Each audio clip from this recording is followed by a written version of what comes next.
So today I'm making what should be a short, quick little video about ranking the Harry Potter covers. Now I know you're probably asking, what covers are you talking about? These ones. When it comes to how I'm ranking these, I'm not going to be making no fancy criteria or categories.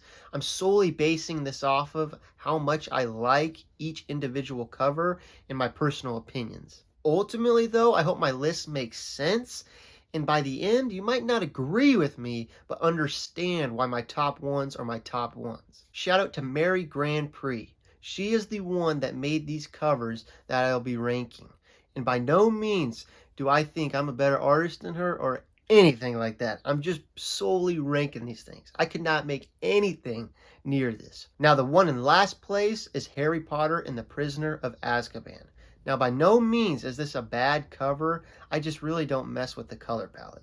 And also, Harry and Hermione riding the hippogriff. I'm just not a huge fan of that cartoonish style. But the metal bars in the background representing Azkaban, I think is a really cool touch. It's just the color scheme and the art style with the characters that I'm not a huge fan of. At number 6, I got Harry Potter and the Deathly Hallows.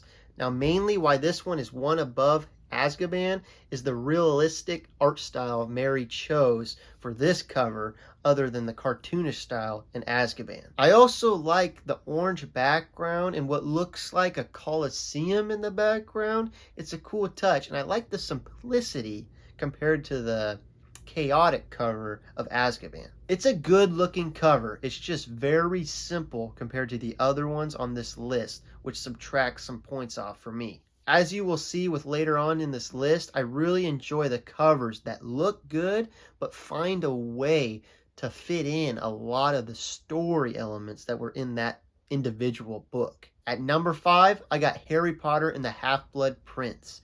This one is above Hallows because of the color scheme and because of Dumbledore and Harry in the pensive. That is a huge element in this whole book. The Hallows cover really just has the ending of that book, while this one has the whole book in a sense with the pensive. But if I had to pick a definitive reason why I chose this cover over Hallows, it's got to be because of the green mystic look. Now at number 4, I got Harry Potter and the Order of the Phoenix. Now this one and Half-Blood Prince were very close in my eyes, and I switched it multiple times.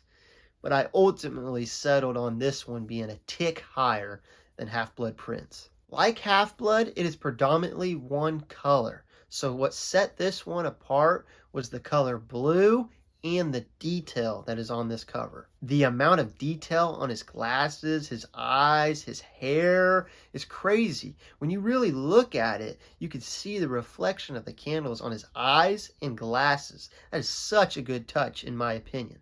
However, it's just a lot of blue, a lot. And then there were 3.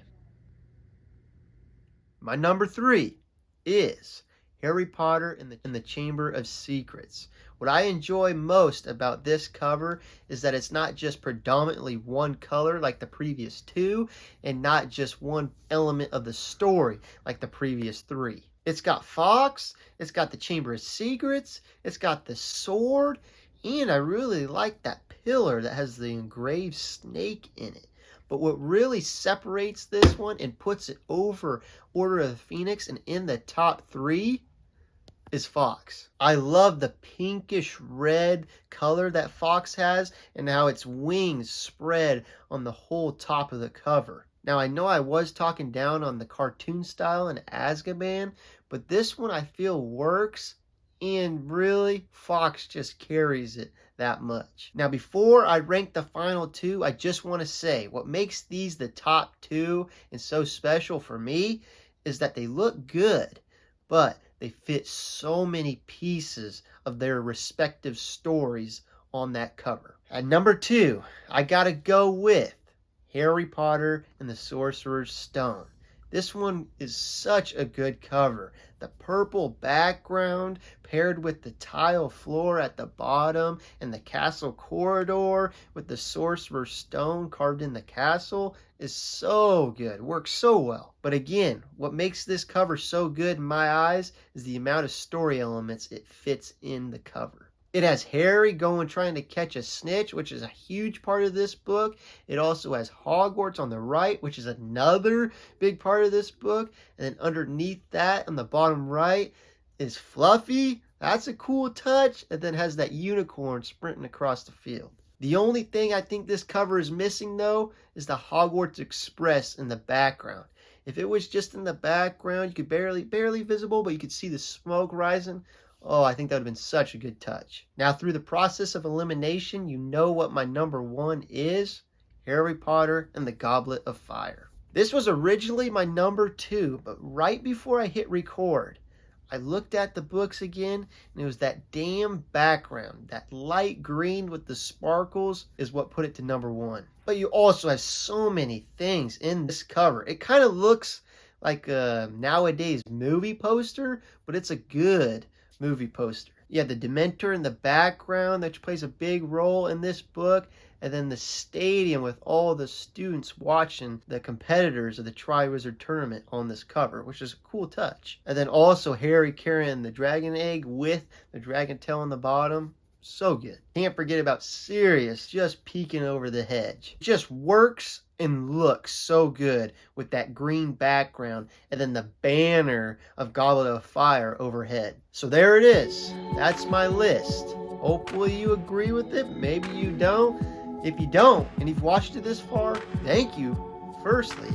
But comment down below which ones I messed up and if there's anything I missed in these covers. There's a lot of cool hidden elements and stuff, and I probably missed a lot of them, and it could change my rankings if there's some cool element that I totally missed. So let me know. Thanks for watching. Peace.